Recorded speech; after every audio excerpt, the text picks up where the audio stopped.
ਸਤਿ ਸ਼੍ਰੀ ਅਕਾਲ ਦੋਸਤੋ, ਮੈਂ ਤੁਹਾਡਾ ਸਭ ਦਾ ਆਪਣੇ YouTube ਚੈਨਲ ਤੇ ਬਹੁਤ-ਬਹੁਤ ਸਵਾਗਤ ਕਰਦਾ ਹਾਂ। ਅਸੀਂ ਅੱਜ ਦੀ ਇਸ ਵੀਡੀਓ ਦੇ ਵਿੱਚ ਮੋਸਟ ਇੰਪੋਰਟੈਂਟ MCQ ਦਾ ਪਾਰਟ ਨੰਬਰ 4 ਡਿਸਕਸ ਕਰਨ ਜਾ ਰਹੇ ਹਾਂ। ਇਸ ਤੋਂ ਪਹਿਲਾਂ ਅਸੀਂ ਇਸ ਦੇ 3 ਪਾਰਟ ਜਿਹੜੇ ਹੈ ਡਿਸਕਸ ਕਰ ਚੁੱਕੇ ਹਾਂ ਤੇ ਅੱਜ ਦੀ ਇਸ ਵੀਡੀਓ ਦੇ ਵਿੱਚ ਅਸੀਂ ਨੈਕਸਟ ਪਾਰਟ ਜਿਹੜਾ ਡਿਸਕਸ ਕਰਾਂਗੇ, ਜੋ ਤੁਸੀਂ ਸਕਰੀਨ ਤੇ ਦੇਖ ਸਕਦੇ ਹੋ। ਕੁਐਸਚਨ ਨੰਬਰ 121 ਹੈ। 121 ਕੁਐਸਚਨ ਹੈ ਜਿਸ ਦੇ ਵਿੱਚ ਹੈ ਕਿ DC ਜਨਰੇਟਰ ਵਿੱਚ ਪੈਦਾ ਹੋਣ ਵਾਲਾ EMF ਕਿਹੜੇ ਨਿਯਮ ਤੇ ਆਧਾਰਿਤ ਹੁੰਦਾ ਹੈ। DC ਜਨਰੇਟਰ ਦੇ ਵਿੱਚ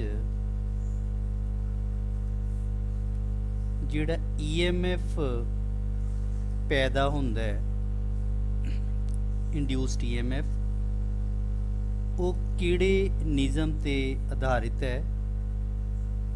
ਆਪਸ਼ਨ ਤੁਸੀਂ ਦੇਖ ਸਕਦੇ ਹੋ ਸਕਰੀਨ ਤੇ। ਪਹਿਲਾ ਆਪਸ਼ਨ ਦਿੱਤਾ ਹੈ ਲੈਂਜ਼ ਲਾ, ਸੈਕੰਡ ਆਪਸ਼ਨ ਦਿੱਤਾ ਹੈ ਫੈਰਾਡੇ ਦੇ ਇਲੈਕਟ੍ਰੋਮੈਗਨੈਟਿਕ ਇੰਡਕਸ਼ਨ ਦਾ ਪਹਿਲਾ ਨਿਯਮ, ਫੈਰਾਡੇ ਦੇ ਇਲੈਕਟ੍ਰੋਮੈਗਨੈਟਿਕ ਇੰਡਕਸ਼ਨ ਦਾ ਦੂਜਾ ਨਿਯਮ, ਫੈਰਾਡੇ ਦੇ ਇਲੈਕਟ੍ਰੋਮੈਗਨੈਟਿਕ ਇੰਡਕਸ਼ਨ ਦਾ ਤੀਜਾ ਨਿਯਮ। ਤਾਂ ਇਸ ਦਾ ਜਿਹੜਾ ਰਾਈਟ ਆਨਸਰ ਆਣਾ ਹੈ ਉਹ ਆਪਸ਼ਨ ਸੈਕੰਡ ਹੈ ਜੀ,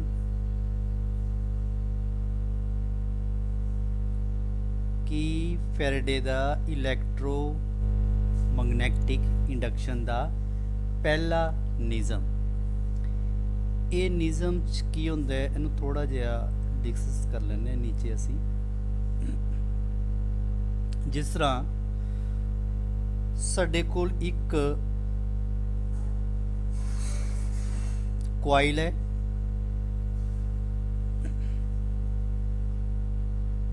ਤੇ ਕੁਆਇਲ ਦੇ ਦੋਨੋਂ ਐਂਡ ਤੇ ਅਸੀਂ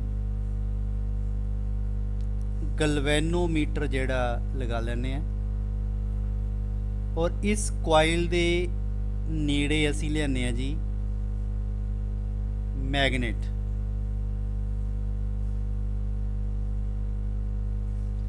ਜਦੋਂ ਅਸੀਂ ਮੈਗਨੇਟ ਨੂੰ ਇੱਕ ਕੁਆਇਲ ਦੇ ਨਜ਼ਦੀਕ ਲਿਆਉਂਦੇ ਆ ਤੇ ਇਸ ਦੇ ਵਿੱਚ induce EMF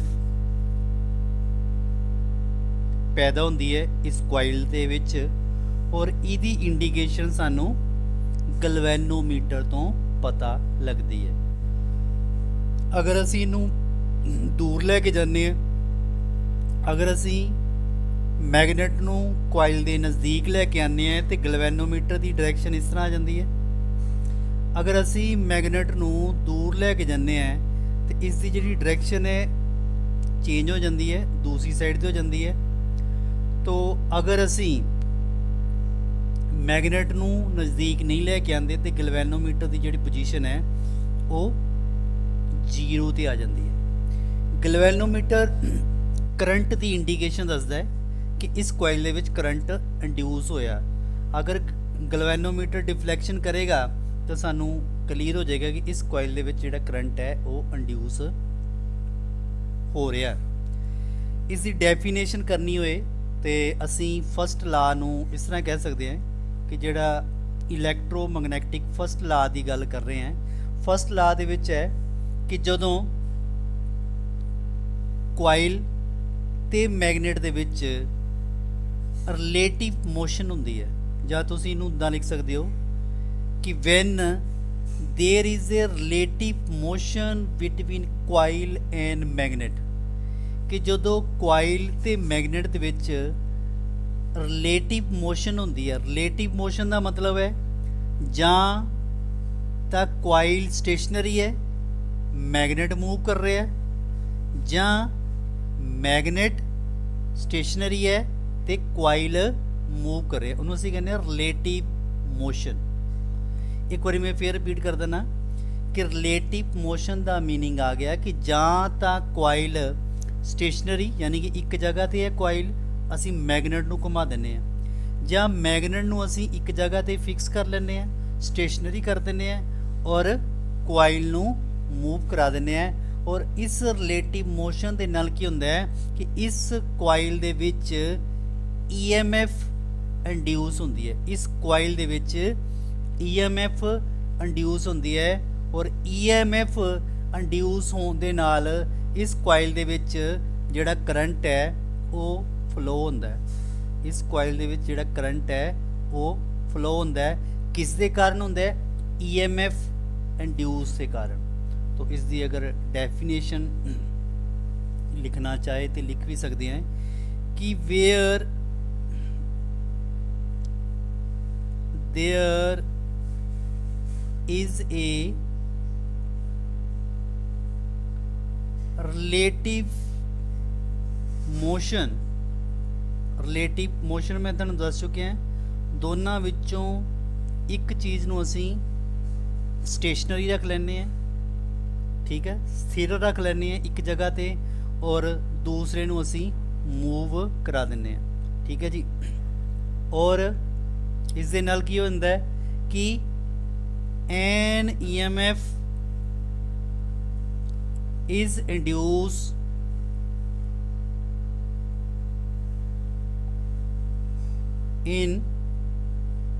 induce across the coil, कि ये जिहड़ी साडे कोल कोइल है इस दे विच EMF जिहड़ी है इंड्यूस हुंदी है और उस EMF दा असी गलवैनोमीटर लगा के चैक कर सकते हैं। जदों गलवैनोमीटर डिफ्लैक्शन शो करता है तो इट मीनस इस दे विच EMF इंड्यूस हो गई है और उस EMF दे नाल की हुंदा है इस दे विच जिहड़ा करंट फ्लो हुंदा है। इहनूं असीं कहने फैराडे इलैक्ट्रोमैग्नेटिक इंडक्शन, ठीक है। इलैक्ट्रो आ गया कि फ्लो ऑफ करंट ते मैगनैटिक यानी कि मैगनेट दे नाल rate of change of magnet दे नाल की हुंदा है इस दे विच इलैक्ट्रिक करंट जिहड़ा फ्लो हुंदा है। ते इस करके जो इसका आंसर है वो ऑप्शन साडे कोल आ जाएगा जी सैकेंड, फैराडे दा इलैक्ट्रोमैग्नेटिक इंडक्शन। अगर असी फैराडे दा इलैक्ट्रोमैग्नेटिक इंडक्शन अगर असी दूसरे नियम की गल करते हैं तो जिहड़ा दूसरा नियम है वो बराबर हुंदा है कि magnitude of EMF is directly proportional to the rate of change of flux, ये आ गया साडे को rate of change of flux. यानी कि सैकेंड जिहड़ा नियम है वो ये दसदा है कि जिहड़ा EMF का मैग्नीट्यूड है वो डायरेक्टली प्रोपोर्शनल हुंदा है rate of change of flux की कितना रेट ऑफ चेंज फ्लक्स होया, जिन्ना फ्लक्स ज़्यादा चेंज होएगा उन्ना ही उस दे विच जिहड़ा करंट है वो ज़्यादा फ्लो करेगा। और तीसरा नियम तो नहीं है, फैराडे के दो नियम असी डिस्कस करते हैं। तो इस करके जो इसका आंसर है वो आंसर फर्स्ट आ गया फैराडे का इलैक्ट्रोमैग्नेटिक इंडक्शन। उस तो बाद क्वेश्चन नंबर 122 जिस दे विच है कि DC जनरेटर दे विच करंट नूं परिवर्तित एक दिशा वाला किहड़े हिस्से द्वारा किया जाता है। DC जनरेटर दे विच जिहड़े सानूं DC सप्लाई मिलती है वो कह रहा है कि उस दे विच जिहड़ा करंट परिवर्तित एक दिशा दे विच डायरैक्ट करंट जिहड़ा कि एक दिशा दे विच फ्लो करदा वो किस दे कारण हुंदा है। ऑप्शन है आर्मेचर नहीं, फील्ड वाइंडिंग नहीं, स्लिपरिंग नहीं। इसका आंसर आ जाएगा जी कम्यूटेटर। कम्यूटेटर DC मोटर विच एक ऐसा पार्ट है कि जिहड़ा अल्टरनेटिंग करंट नूं direct current they which change करता है और DC मोटर का सिर्फ यही पार्ट है कम्यूटेटर जिहड़ा कि कॉपर का बनिया होंदा है और जिस दे कारण जिहड़ी DC मोटर या तुसीं कह सकते हो जनरेटर इहदी जिहड़ी कोस्ट इनक्रीज़ हो जाती है कम्यूटेटर दे नाल। तो कम्यूटेटर का काम है अल्टरनेटिंग करंट नूं DC दे विच करना। उस तो बाद नैक्सट क्वेश्चन है 123 ਕਿ ਡੀਸੀ ਜਨਰੇਟਰ ਦੀ ਜਿਹੜੀ ਕੋਰ ਹੈ ਉਹਨੂੰ ਲੈਮੀਨੇਟਡ ਕਿਉਂ ਕੀਤਾ ਜਾਂਦਾ ਹੈ? ਕਾਪਰ ਲਾਸ ਘਟਾਉਣ ਦੇ ਲਈ, ਐਡੀ ਕਰੰਟ ਘਟਾਉਣ ਦੇ ਲਈ, ਜਾਂ ਐਡੀ ਕਰੰਟ ਵਧਾਉਣ ਦੇ ਲਈ, ਜਾਂ ਕਾਪਰ ਲਾਸ ਦੇ ਲਈ। ਤੋ ਜਿਹੜਾ ਲੈਮੀਨੇਟਡ ਹੈ, ਚਾਹੇ ਉਹ ਜਨਰੇਟਰ ਦੀ ਗੱਲ ਆਉਂਦੀ ਹੈ, ਚਾਹੇ ਉਹ ਇਹ ਕੁਐਸਚਨ ਇਸ ਤਰ੍ਹਾਂ ਦਾ ਟਰਾਂਸਫਾਰਮਰ ਦੇ ਨਾਲ ਆ ਜਾਂਦਾ ਹੈ, ਚਾਹੇ ਇਹ ਕੁਐਸਚਨ ਮੋਟਰ ਦੇ ਨਾਲ ਸੰਬੰਧਿਤ ਹੈ, ਤੋ ਲੈਮੀਨੇਟਡ ਅਸੀਂ ਐਡੀ ਕਰੰਟ ਨੂੰ ਘਟਾਉਣ ਦੇ ਲਈ ਕਰਦੇ ਹਾਂ। ਲੈਮੀਨੇਟਡ ਅਸੀਂ ਕੀ ਕਰਦੇ ਹਾਂ? ਐਡੀ ਕਰੰਟ ਨੂੰ ਘਟਾਉਣ ਦੇ ਲਈ ਲੈਮੀਨੇਟਡ ਕਰਦੇ ਹਾਂ। ਉਸ ਤੋਂ ਬਾਅਦ ਨੈਕਸਟ ਕੁਐਸਚਨ ਹੈ 124, ਜਿਸ ਦੇ ਵਿੱਚ ਹੈ ਕਿ ਇੱਕ ਪੋਲ, ਇੱਕ 8 ਪੋਲ, ਯਾਨੀ ਕਿ P ਦੀ ਵੈਲਿਊ ਹੈ 8, ਇੱਕ 8 ਪੋਲ ਵਾਲੇ ਡੀਸੀ ਜਨਰੇਟਰ ਦੇ ਵਿੱਚ ਵੇਵ ਅਤੇ ਲੈਪ ਵਾਈਂਡਿੰਗ ਦੁਆਰਾ ਜੁੜੇ ਹੋਏ ਆਰਮੇਚਰ ਦੁਆਰਾ ਪੈਦਾ ਕੀਤੇ EMF ਦਾ ਅਨੁਪਾਤ ਦੱਸਣਾ ਹੈ। ਦੇਖੋ ਜਿਹੜੀਆਂ ਅਸੀਂ ਵਾਈਂਡਿੰਗ ਯੂਜ਼ ਕਰਦੇ ਹਾਂ, ਵਾਈਂਡਿੰਗ ਜਿਹੜੀ ਹੈ ਉਹ ਅਸੀਂ ਦੋ ਤਰ੍ਹਾਂ ਦੀ ਯੂਜ਼ ਕਰਦੇ ਹਾਂ।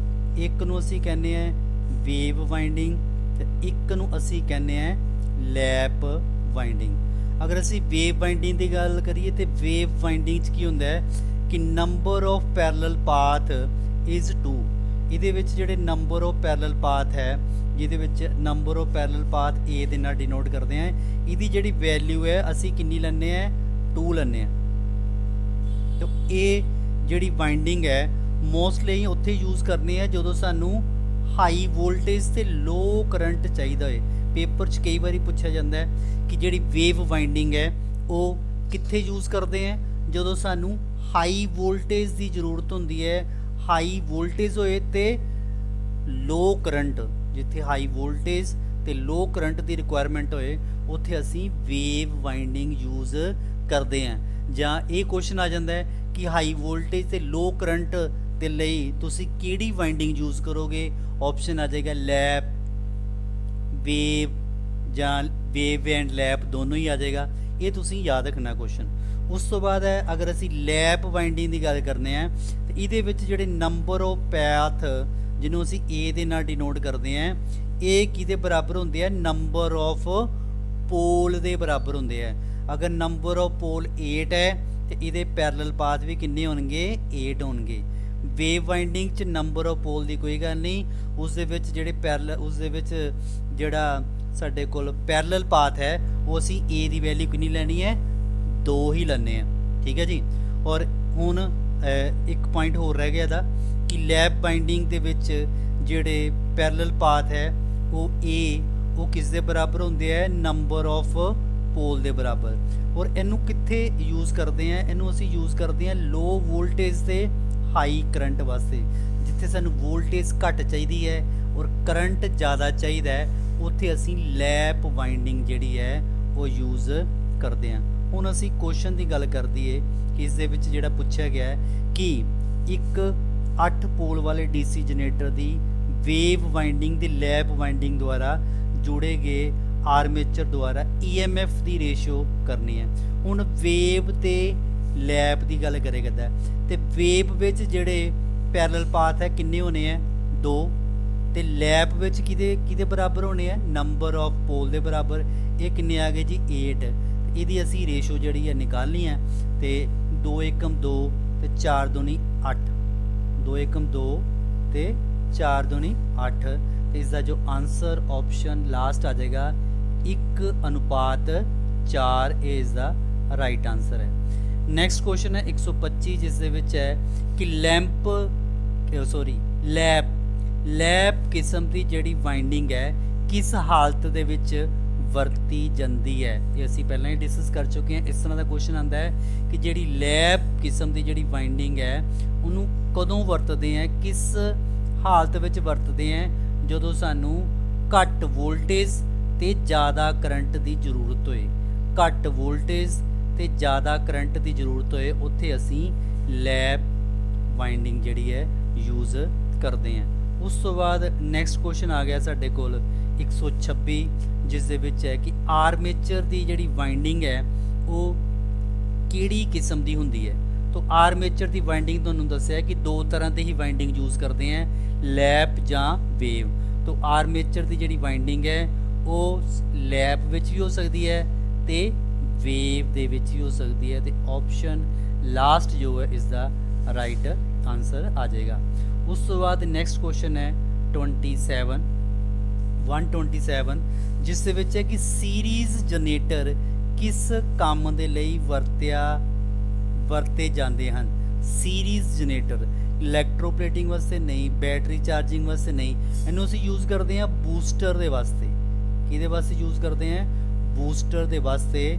ਔਰ ਇਹ ਅਸੀਂ ਯੂਜ਼ ਕਰਦੇ ਹਾਂ ਇਨ ਟਰਾਂਸਮਿਸ਼ਨ ਲਾਈਨ ਦੇ ਵਿੱਚ। ਜਦੋਂ ਟਰਾਂਸਮਿਸ਼ਨ ਲਾਈਨ ਦੇ ਵਿੱਚ ਅਸੀਂ ਵੋਲਟੇਜ ਨੂੰ ਬੂਸਟਰ ਕਰਨਾ ਤੇ ਉੱਥੇ ਅਸੀਂ ਡੀਸੀ ਜਨਰੇਟਰ ਯੂਜ਼ ਕਰਦੇ ਹਾਂ, ਤੇ ਆਪਸ਼ਨ ਥਰਡ ਆ ਜਾਏਗਾ ਇਸ ਦਾ, ਬੂਸਟਰ ਦੇ ਲਈ ਯੂਜ਼ ਕਰਦੇ ਹਾਂ।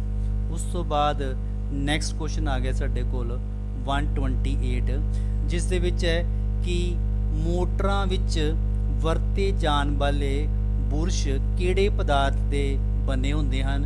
ਵੈਰੀ ਇੰਪੋਰਟੈਂਟ, ਕਾਪਰ ਦੇ ਨਹੀਂ ਬਣੇ ਹੁੰਦੇ। ਆਪਸ਼ਨ ਸੈਕੰਡ ਆ ਜਾਏਗਾ ਜੀ, ਇਹ ਕਾਰਬਨ ਦੇ ਬਣੇ ਹੁੰਦੇ ਆ। ਮੋਟਰਾਂ ਦੇ ਜਿਹੜੇ ਬ੍ਰਸ਼ ਹੈ ਉਹ ਕਿਸ ਮਟੀਰੀਅਲ ਦੇ ਬਣੇ ਹੁੰਦੇ ਆ? ਉਹ ਬਣੇ ਹੁੰਦੇ ਆ ਜੀ ਕਾਰਬਨ ਦੇ।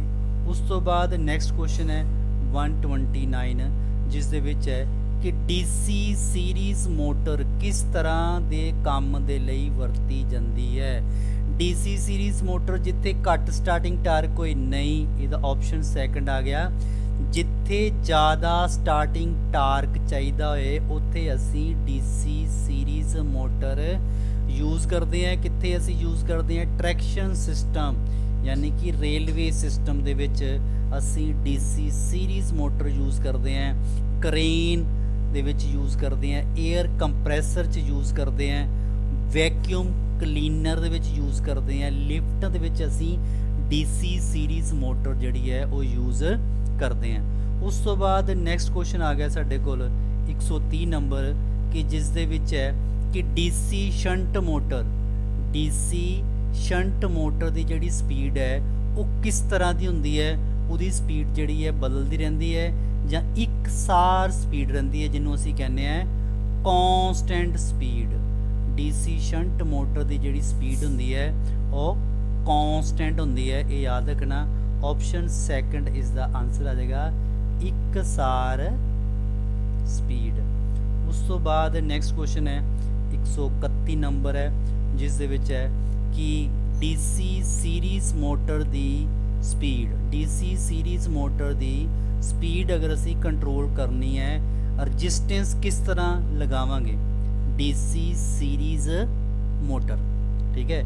ਔਰ ਇਸ ਦਾ ਜੋ ਪਹਿਲਾ ਆਪਸ਼ਨ ਹੈ ਫੀਲਡ ਵਾਈਂਡਿੰਗ ਦੇ ਸੀਰੀਜ਼ ਵਿੱਚ, ਇਸ ਦਾ ਸੈਕੰਡ ਆਪਸ਼ਨ ਆ ਜਾਏਗਾ ਕਿ ਫੀਲਡ ਵਾਈਂਡਿੰਗ ਦੇ ਪੈਰਲਲ ਦੇ ਵਿੱਚ।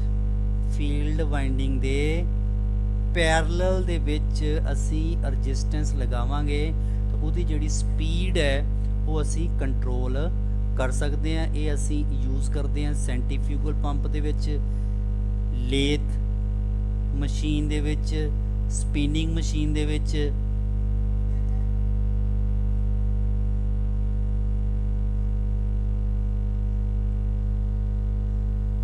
ਉਸ ਤੋਂ ਬਾਅਦ ਨੈਕਸਟ ਕੁਐਸਚਨ ਹੈ ਸਾਡੇ ਕੋਲ ਕਿ 132, ਕਿ ਮੋਟਰ ਨੂੰ ਸਟਾਰਟ ਕਰਨ ਦੇ ਲਈ ਸਟਾਰਟਰ ਦੀ ਵਰਤੋਂ ਕਿਉਂ ਕੀਤੀ ਜਾਂਦੀ ਹੈ। ਮੋਟਰ ਨੂੰ ਸਟਾਰਟ ਕਰਨ ਦੇ ਲਈ ਸਟਾਰਟਰ ਦੀ ਵਰਤੋਂ ਕਿਉਂ ਕੀਤੀ ਜਾਂਦੀ ਹੈ। ਆਪਸ਼ਨ ਪਹਿਲਾ ਇਸ ਦਾ ਕਿ ਸਟਾਰਟਿੰਗ ਕਰੰਟ ਨੂੰ ਵਧਾਉਣ ਦੇ ਲਈ, ਸਟਾਰਟਿੰਗ ਕਰੰਟ ਨੂੰ ਡਿਜ਼ਾਈਨ ਸੀਮਾ ਵਿੱਚ ਰੱਖਣ ਦੇ ਲਈ, ਦੋਹਾਂ ਵਿੱਚੋਂ ਕੋਈ ਨਹੀਂ, ਜਾਂ ਸਟਾਰਟਿੰਗ ਵੇਲੇ ਮੋਟਰ ਦੀ ਸਪੀਡ ਵਧਾਉਣ ਦੇ ਲਈ। ਇਸ ਦਾ ਆਪਸ਼ਨ ਸੈਕੰਡ ਹੈ ਜੀ, ਸਟਾਰਟਿੰਗ ਕਰੰਟ ਨੂੰ ਲਿਮਟ ਕਰਨ ਦੇ ਲਈ, ਯਾਨੀ ਕਿ ਸਟਾਰਟਿੰਗ ਕਰੰਟ ਡਿਜ਼ਾਈਨ ਸੀਮਾ ਦੇ ਵਿੱਚ ਰੱਖਣ ਦੇ ਲਈ। ਜਦੋਂ ਅਸੀਂ ਮੋਟਰ ਨੂੰ ਸਟਾਰਟ ਕਰਦੇ ਹਾਂ ਤਾਂ ਮੋਟਰ ਦੀ ਜਿਹੜੀ ਬੈਕ EMF ਹੁੰਦੀ ਹੈ ਉਹ ਮੋਟਰ ਦੀ ਬੈਕ EMF ਕੀ ਹੁੰਦੀ ਹੈ? 0 ਹੁੰਦੀ ਹੈ। ਤਾਂ ਬੈਕ EMF 0 ਹੋਣ ਕਾਰਨ ਮੋਟਰ ਜਿਹੜੀ ਹੈ ਸਟਾਰਟਿੰਗ ਦੇ ਜਿਹੜੀ ਕਰੰਟ ਹੈ ਉਹ 5 to 6 ਟਾਈਮਸ ਜਿਹੜਾ ਕਰੰਟ ਹੈ ਉਹ ज़्यादा ਲੈਂਦੀ ਹੈ at the time of starting, ਜਦੋਂ ਅਸੀਂ ਮੋਟਰ ਨੂੰ ਸਟਾਰਟ ਕਰਦੇ ਹਾਂ, ਕਿਉਂਕਿ ਉਸ ਦੀ ਜਿਹੜੀ ਬੈਕ EMF ਹੈ ਉਸ ਟਾਈਮ ਤੇ 0 ਹੁੰਦੀ ਹੈ। तो इस कारण ਅਸੀਂ ਸਟਾਰਟਿੰਗ ਤੇ ਜਿਹੜਾ ਸਟਾਰਟਰ ਯੂਜ਼ ਕਰਦੇ ਆ ਉਹ ਕੀ ਕਰਦਾ ਜਿਹੜਾ ਸਟਾਰਟਿੰਗ ਦਾ ਕਰੰਟ ਹੈ ਉਹਨੂੰ ਉਹ ਲਿਮਿਟ ਕਰਦਾ ਹੈ ਉਹਨੂੰ ਉਹ ਕੰਟਰੋਲ ਕਰਕੇ ਰੱਖਦਾ ਇਸ ਕਰਕੇ ਆਪਸ਼ਨ ਸੈਕੰਡ ਜਿਹੜਾ ਉਹ ਇਸ ਦਾ ਰਾਈਟ ਆਨਸਰ ਆ ਗਿਆ। ਉਸ ਤੋਂ ਬਾਅਦ ਨੈਕਸਟ ਕੁਐਸਚਨ ਹੈ 133 ਜਿਸ ਦੇ ਵਿੱਚ ਹੈ ਕਿ ਪੂਰੀ ਤਰ੍ਹਾਂ ਜਿਹੜੀ ਚਾਰਜ ਬੈਟਰੀ ਦੀ ਜਿਹੜੀ ਸਪੈਸੀਫਿਕ ਗ੍ਰੈਵਿਟੀ ਹੈ ਉਹ ਕਿੰਨੀ ਹੁੰਦੀ ਹੈ। ਬਹੁਤ ਵਾਰ ਪੇਪਰ 'ਚ ਕੁਐਸਚਨ ਇਸ ਤਰ੍ਹਾਂ ਦਾ ਆ ਚੁੱਕਿਆ ਹੈ 1.280 1.200 1.800 ਤੇ 1.100 ਤੇ ਇਸ ਦਾ ਆਨਸਰ ਜਿਹੜਾ ਆ ਜਾਏਗਾ ਕਿ ਅਗਰ ਬੈਟਰੀ ਪੂਰੀ ਤਰ੍ਹਾਂ ਚਾਰਜ ਹੈ ਉਹਦੀ ਜਿਹੜੀ ਸਪੈਸੀਫਿਕ ਗ੍ਰੈਵਿਟੀ ਹੈ ਜਿਹੜੀ ਅਸੀਂ ਹਾਈਡਰੋਮੀਟਰ ਦੇ ਨਾਲ ਮੇਜ਼ਰ ਕਰਦੇ ਹਾਂ ਉਹਦੀ ਵੈਲਿਊ ਹੁੰਦੀ ਹੈ 1.28। ਉਸ ਤੋਂ ਬਾਅਦ ਨੈਕਸਟ ਕੁਐਸਚਨ ਹੈ ਕਿ ਬੈਟਰੀ ਦੀਆਂ ਪਲੇਟਾਂ ਹਮੇਸ਼ਾ ਕਿਸ ਵਿੱਚ ਡੁੱਬੀਆਂ ਹੋਣੀਆਂ ਚਾਹੀਦੀਆਂ ਹਨ। ਬੈਟਰੀ ਦੀਆਂ ਜਿਹੜੀ ਪਲੇਟਾਂ ਹਮੇਸ਼ਾ ਕਿਸ ਦੇ ਵਿੱਚ ਡੁੱਬੀਆਂ ਹੋਣੀਆਂ ਚਾਹੀਦੀਆਂ ਹਵਾ ਦੇ ਵਿੱਚ ਪਾਣੀ ਦੇ ਵਿੱਚ ਇਲੈਕਟ੍ਰੋਲਾਈਟ ਵਿੱਚ ਜਾਂ ਸੋਡੇ ਦੇ ਵਿੱਚ। ਇਸ ਦਾ ਰਾਈਟ ਆਨਸਰ ਆ ਜਾਏਗਾ ਜੀ ਇਲੈਕਟ੍ਰੋਲਾਈਟ ਦੇ ਵਿੱਚ। ਜਿਹੜੀਆਂ ਬੈਟਰੀ ਦੀਆਂ ਪਲੇਟਾਂ ਉਹ ਹਮੇਸ਼ਾ ਇਲੈਕਟ੍ਰੋਲਾਈਟ ਦੇ ਵਿੱਚ ਡੁੱਬੀਆਂ ਹੋਣੀਆਂ ਚਾਹੀਦੀਆਂ। ਅਗਰ ਇਲੈਕਟ੍ਰੋਲਾਈਟ ਘਟ ਜਾਂਦਾ ਉਹ ਪਾਣੀ ਵਿੱਚ ਡੁੱਬੀਆਂ ਨਹੀਂ ਹੁੰਦੇ ਤਾਂ ਬੈਟਰੀ ਜਿਹੜੀ ਤੁਹਾਡੀ ਛੇਤੀ ਹੀ ਜਿਹੜੀ ਡਿਸਚਾਰਜ ਹੋ ਜਾਏਗੀ। तो नेक्स्ट पार्ट ਅਸੀਂ अगली वीडियो ਵਿੱਚ डिस्कस करांगे। अगर ਤੁਹਾਨੂੰ वीडियो अच्छी लगी तो वीडियो ਨੂੰ लाइक और शेयर जरूर करना। धन्यवाद। जय हिंद।